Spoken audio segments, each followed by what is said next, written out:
Charismas. I am so glad you're joining us again. My name is Miriam, and today we're going to go ahead and create the $10 wreath I spoke about last weekend. So let's get started. All the items that we have on this table is from the Dollar Tree. So this $10 wreath is going to end up looking like it's a $20 wreath once we're done with it. And I'm going to show you exactly how to do that. First of all, we're going to start with everything we got, which we have this wonderful decorative ribbon that is very nice, very sparkly. It's purple. We're going to use this to cover our iron wreath. We're going to go just in circles around till we cover everything. We're going to also use, on top of the purple, we're going to use this black ribbon that I also got as well.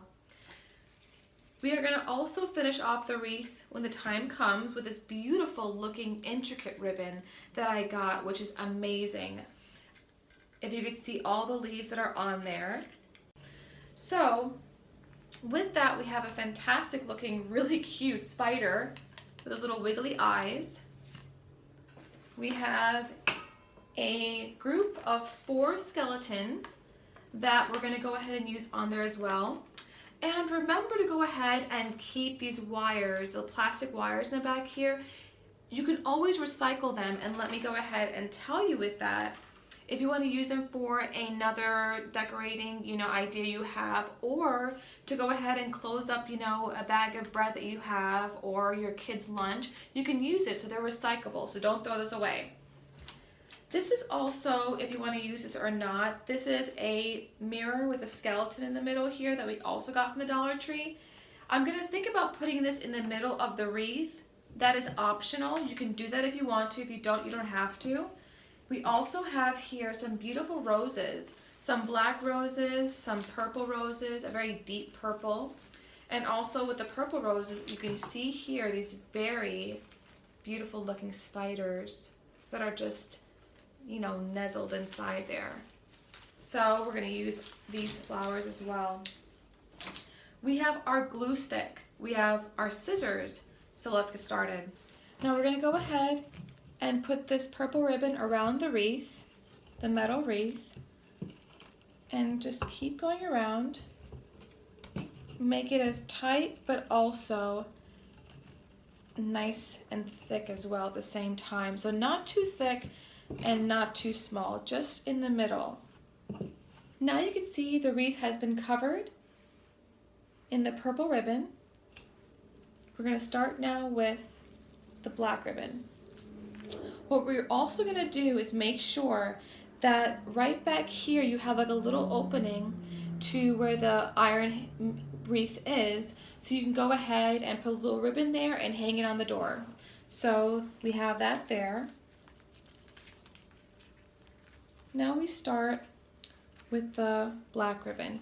You're just going to go ahead and just make it with how you want to design it. If you want to go ahead and curl the ribbon, you may do so. If you want to keep it just, very fluffy, you may do so as well. Remember, it depends on how you want to do this. Let's go ahead and add a little bit of hot glue right back here. There we go.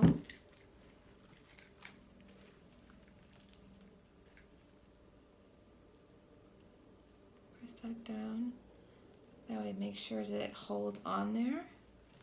This will be the back of the wreath.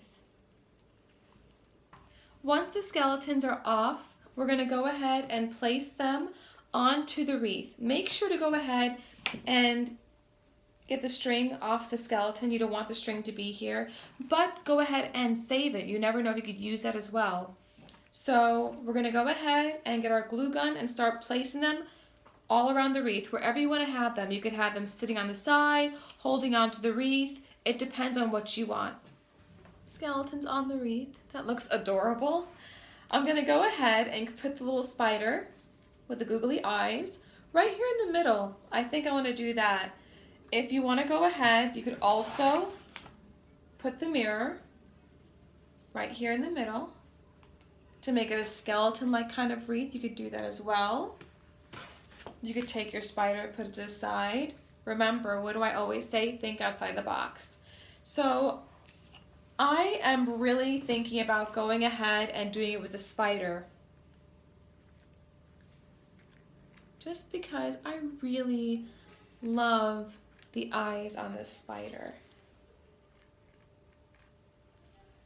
Okay, now that we have our spider in the middle with the skeletons, we're going to go ahead now and put the ribbon on here. What I ended up seeing, I had put away from some webs that I got also from the dollar store for outside my bushes. I went ahead and I saved these little spider rings. You could either put them on the web, or if you want, you could put them away and use them for the trick-or-treat bag so the kids can use them as rings. Or if you'd like, you could also take off the little plastics, which I'm gonna do, the little plastic hook area right here. I'm gonna take that off. And I want my spider not to be lonely. He needs some other fellow spiders here. So we're just gonna add that to the wreath as well. So once the little spiders that I placed on here, which are optional, I'm gonna go ahead and put the little roses I got from the Dollar Tree on here. Now I wanted to go ahead and make, you know, this whole like little area of roses. You can do that if you'd like. You can make one side just of like black and, you know, purple roses if you want to do that. But I find that it's so detailed the way it is, I don't think I want to go ahead and bombard it with so much. So I'm going to go ahead and just put one little area here on the wreath. So I'm going to show you right now, just a little area on one side there, just to give it that little extra something. So I'm going to start with a black rose.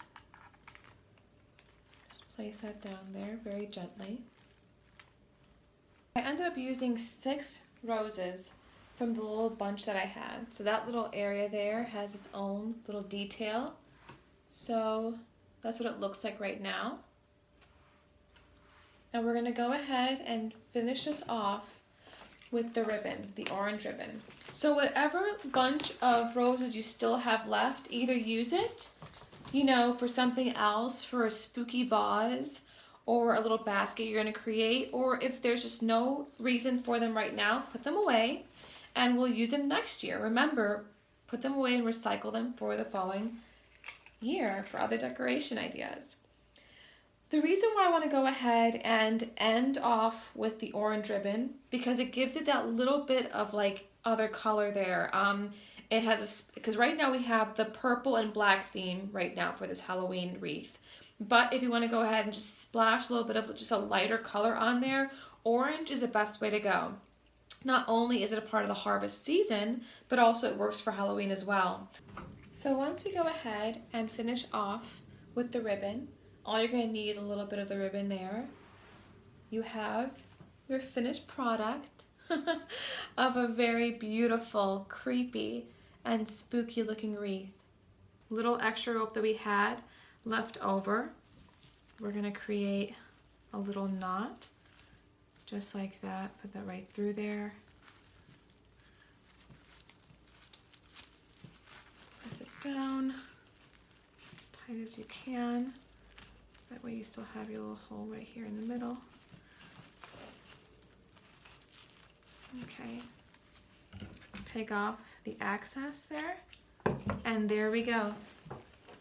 We have the hook for the wreath. Let's go put this outside and see how perfect it looks with our theme. So now we're going to go ahead and place our wreath right onto our hook. And look how perfect that looks.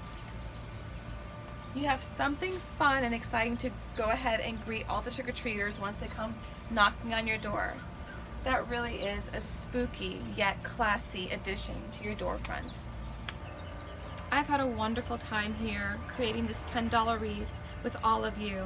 I hope you did too. Join me next week as I show you how to create a $10 ghost for your front lawn. And it is so spooky and so adorable, you're gonna fall in love with it. So I'll see you then. Till then, please subscribe and like this video. I hope to see you soon, friends. From Charismas, I'm Miriam. Bye.